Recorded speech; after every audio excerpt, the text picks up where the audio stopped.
Johnson's Crossing State Forest Campground is located in Michigan's Lower Peninsula between Gaylord and Atlanta.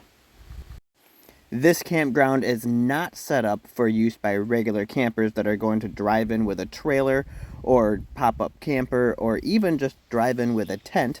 It's actually quite a bit off the beaten path down a 2-track, and even then it's not designated for people with all-wheel drive or four-wheel drive. It's meant for horseback riders.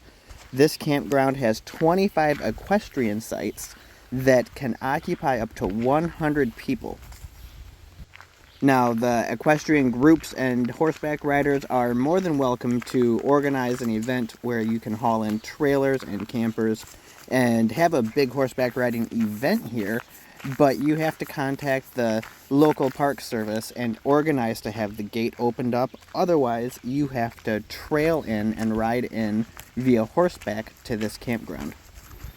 Going through the closed and chained gate, there is a little billboard here where it has all kinds of information on the campground and local events, as well as the park information and who services the park. It's actually maintained by the Pigeon River area.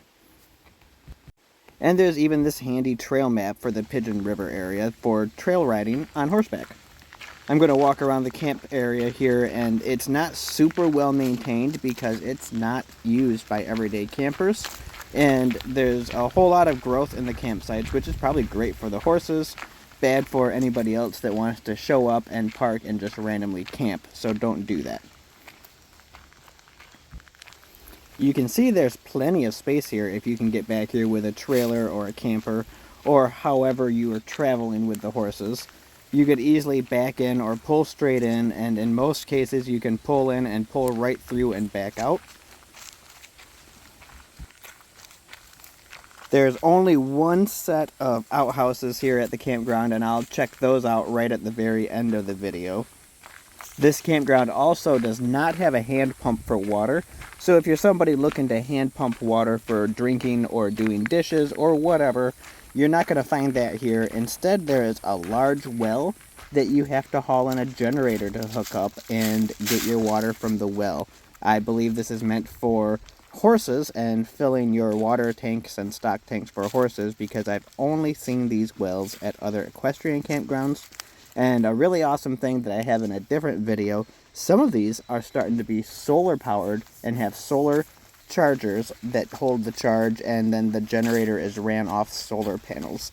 So that's super neat, but this is pretty remote and it looks pretty unused, so this campground does not offer that. Again, bring your own generator. And I'm sure that if you're someone who does travel horseback quite frequently, you're used to that because it is at almost every equestrian campground I've ever been to.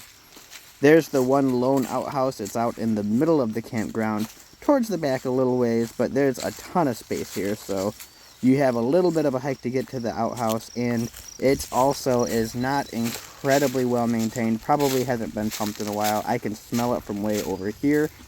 Also, it doesn't help that it smells like something died nearby, and I think there's something dead out in the woods. So that's adding to the smell a little bit. Outside of the smell, the outhouse is actually pretty new and updated looking. There's nothing wrong with it. There's a random garbage can sitting here with a bag in it, and that must mean there's not a whole lot of issues with bears and raccoons and other pests in the area. Otherwise, that garbage can would be toast by now. There are a handful of fire rings here in this campground. Not a ton of them, but I figure it's probably one per campsite if there's supposed to be 25 different dispersed campsites out here. So they're a little outdated, nothing special, but it's better than not having a fire ring for sure.